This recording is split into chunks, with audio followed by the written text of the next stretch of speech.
Now it's time for Culture Talk. This is the segment where we talk about culturally relevant topics that you can use to start conversations about your faith. I'm Sandra Dimas, and I'm joined today with Mark Perez. Thank you for joining us today, Mark. Good to be here. So you are a longtime member of the Reasons to Believe Apologist community, and you've been a member of our local visiting scholar program, and you're focusing on philosophy of science. And I'm glad that you're here today because you have written a chapter that's going to be in Thinking About Evolution, which is RTB Press's latest book. And you're writing about fallacies, which is such an important topic as we delve into something like evolution. So thank you again for joining us. You ready to get started? I think so. All right. So in Thinking About Evolution, you have a chapter on fallacies and how they relate to discussions about evolution. And you discuss a handful of fallacies, which I think is really helpful to kind of name what they are and then show what they look like. But today we're going to focus on just two. So we have the equivocation fallacy and the irrelevant conclusion fallacy. First, let's dive into the equivocation fallacy. Can you explain what that is? Equivocation fallacy is when you use a particular term that has multiple meanings as if it only has one. Or you use it at a time when because of the vagueness, you can play off of that vagueness and be vague in what you're alleging or asserting. And that causes a lot of problems. So that an example of that would then be saying, hey, Mark, do you believe in evolution? And we're using the term evolution to mean all things, and we can't quite answer that in a very clear way. Is that one example? Sure. What happens is you start talking past each other. Because, for example, in the term evolution is a really good term because it is equivocated so often. There are at least three definitions that you can think of for evolution. So one of them is just change through time. Okay, that's an evolution. The other one is something called macroevolution, and we're talking about biological evolution. Macroevolution is, for example, the Darwinian theory, where all of us are descended from a last universal common ancestor, for example. And there's microevolution, where you have changes in populations, genetics changes in the populations within the species, and it's limited to that. So for an example of that might be bacteria that mutate and become resistant to drugs. So you have those three different kinds of definitions of evolution.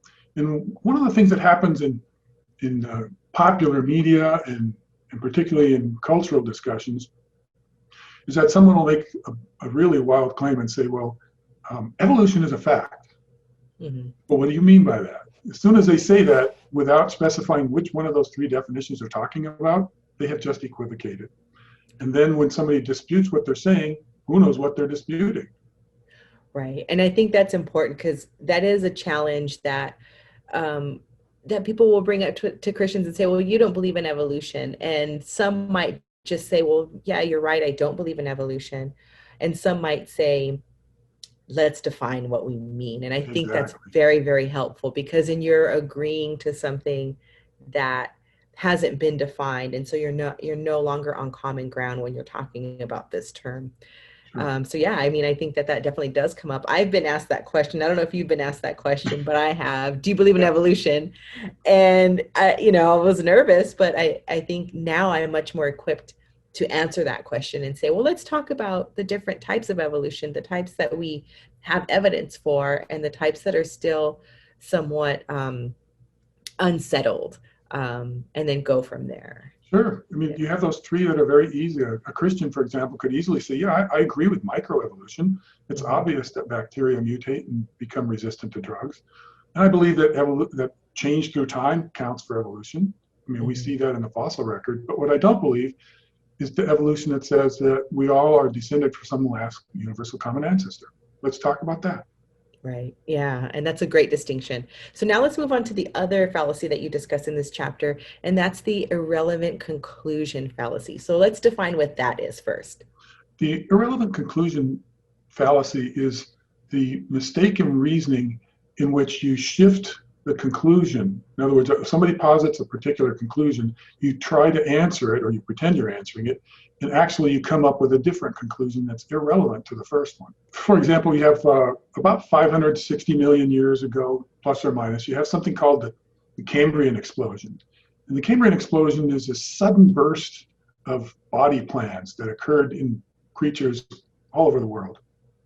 So you have nothing but sponges and algae before that, and then all of a sudden, boom, you have creatures with backbones, with brains, with lungs, with gills, with feet, with different kinds of body plans, all at the same time and very quickly, at least geologically quickly. If I'm going to argue that using a computer program can model that kind of diversity, for example, let's say I have a computer scientist, and it's actually happened, by the way, where computer scientists have said, I have a computer algorithm that I can generate these kinds of diversities very quickly. And if I put in the right algorithm, it proves it. Well, that's an irrelevant conclusion, because the question at bar is not whether you can come up with a computer program or an algorithm that's clever, but can you give us the biochemical evidence that this occurred naturally rather than by some kind of divine input. And so the irrelevant conclusion that they're providing is this computer program or these algorithms, when they're really irrelevant. Right. And so can you give maybe another example of where we might see this fallacy come up when we're talking about evolution, particularly as we talk about from an older creationist perspective, because I think you make an example there and you're referring to using the term creationism and how that is used by those who embrace evolution, macroevolution, and how they're kind of knocking down creationism and not defining it in the same way as nuanced as it should be. Yeah, I would say that that's more of an application of equivocation, because what they're doing is they're making a claim, or it's better than that, it's actually a straw man argument. Because what they're doing is they're saying that if you believe in creation theory, then you must believe in young Earth creation theory. Right. So they beat up young Earth creation theory and then claim that they beat up old Earth creation theory. And so in that respect, the fallacy is a straw man argument. And that's very difficult to see if you're not paying really close attention, because the language can shift very subtly. But when you check for that kind of subtle change in language, you can identify it quickly. In that sense, we go back to the importance, what you talk about, defining those terms and making sure we're kind of coming from the same place first, and then we can have that conversation. Yes, without that kind of clarity, you're talking past each other or worse. Right. Well, thank you so much for that, Mark. So if you want to check out this important book, Thinking About Evolution, 25 Questions That Christians Want Answered, go to reasons.org/2819. And in the months of October through December 2020, you can get this book in exchange for a donation in any amount.